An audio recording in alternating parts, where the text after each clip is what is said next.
شده بعضی اوقات هوس فیلم هندی و اکشن کنین ولی نه از اون مدل خیلی تخیلیش؟ پس با من همراه باشین برای معرفی فیلم هتل بمبئی.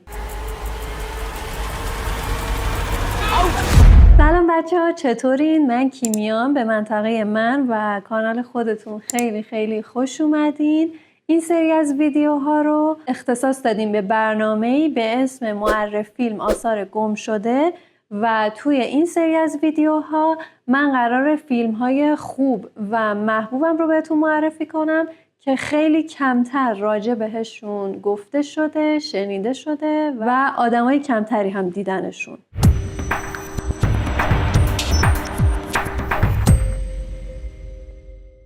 تو اپیزود اول قراره بریم سراغ فیلم هیجان انگیز و البته هندی هتل بمبئی. این فیلم نه فقط یک اثر سینمایی بلکه بازتابی از یک واقعه تاریخی تراژیک در واقع تاریخ هند هستش و شجاعت کم نظیر آدما توی اون لحظات سخت رو میبینیم.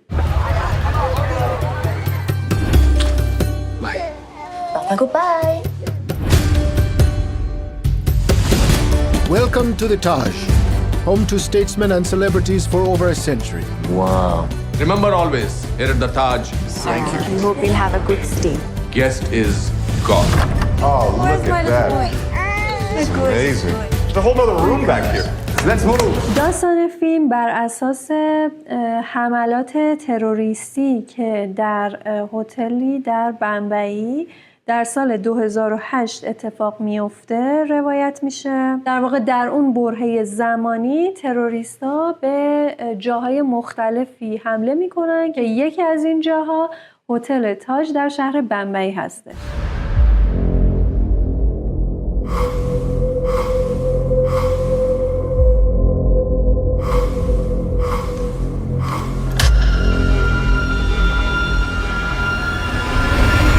داستان فیلم بیشتر از در واقع زاویه دید کارکنان و ساکنان هتل روایت میشه. دو تا کاراکتر در واقع مهم و کلیدی در نجات مردم توی هتل خیلی نقش دارن. یکیشون آقاییه که مدیر آشپزخونه هتل هستش و دیگری یکی از کارکنان خدماته. یکی از شاخه‌های داستان این فیلم در مورد زوج خیلی ثروتمندی هستن که سعی میکنن در بحبوحه این اتفاقات هم خودشون هم بچه کوچیکشون رو زنده نگه دارن. بازیگر خانوم این زوج هم نازنین بنیادی هستش که قطعا یا میشناسیدش یا اگه هم نمیشناسید حتما اسمش رو شنیدید.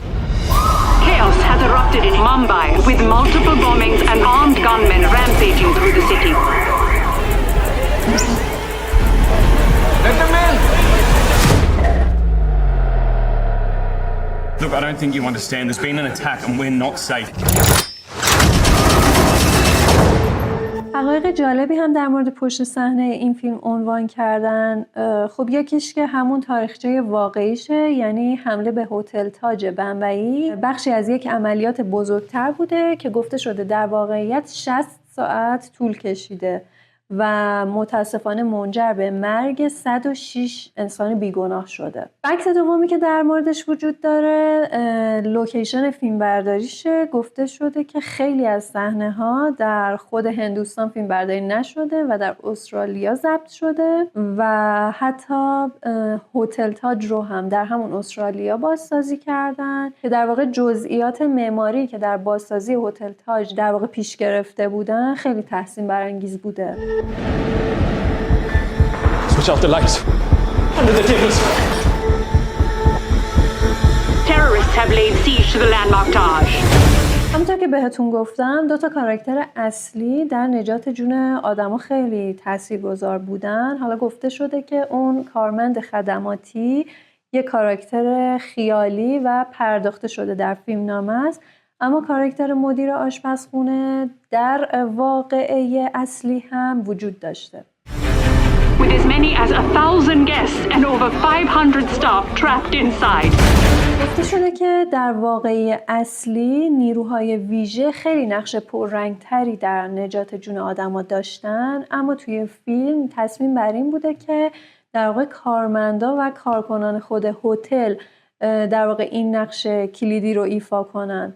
و در واقع خود کارکنان حتی ما توی یکی از سکانس ها میبینیم با اینکه راه فرار از هتل رو داشتن اما تصمیم میگیرن که بمونن و جون مهمونا و حالا ساکنان هتل رو نجات بدن.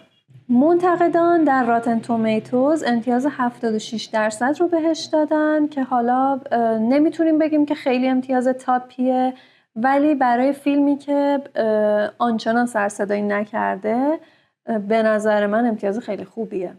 و همین عدد هم نشون دهنده در واقع بازخورد مثبت منتقدان بوده. We should try to gather whoever we can. Many of you have families at home. There is no shame in leaving. I've been here 35 years. This is my home.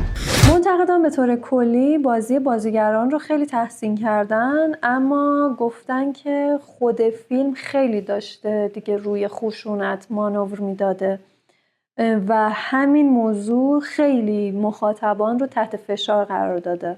جالب بدونید که این فیلم در جشنواره بین‌المللی تورنتو که مخففش میشه TIFF فکر میکنم به نمایش در اومده و همون زمان هم خیلی مورد توجه تماشاگران قرار گرفته بوده.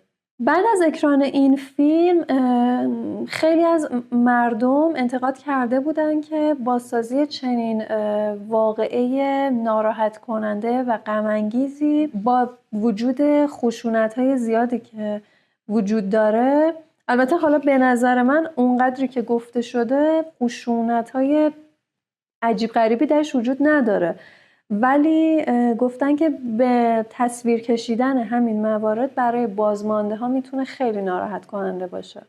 و در دنباله همین موضوع باید بگم که کمی بعد از اکران این فیلم کشور نیوزلند این فیلم رو از پرده ها پایین کشید و تصمیم گرفت که اکرانش ادامه نداشته باشه در این کشور.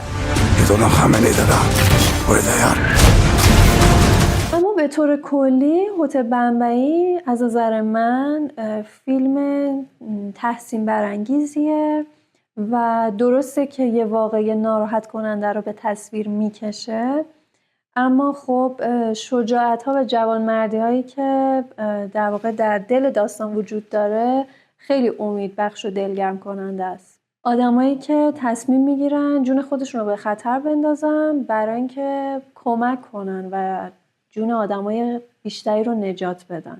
دعوتتون میکنم که این فیلم رو حتما ببینین و شما اگه جای یکی از مهمونا یا کارکنان هتل بودین چه تصمیمی میگرفتین؟ Local police are simply not trained to deal with attacks of this magnitude.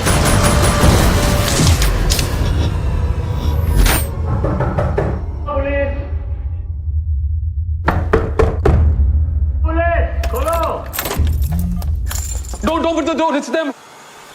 Out! یادتون نره که ویدیو ما لایک کنین و اگه فیلم جذاب، خوب و کمتر شناخته شده و کمتر پرداخته شده این میشناسید حتما برام کامنت کنین. لایک و سابسکرایب یادتون نره. تا ویدیوی بعدی مراقب خودتون باشید. My kids upstairs. Do you have a family? Yes. And I hope to stay alive and see them. What's coming from us? We go down the back stairs and straight out the service exit. If they hurt us, we'll all die. We take our chances.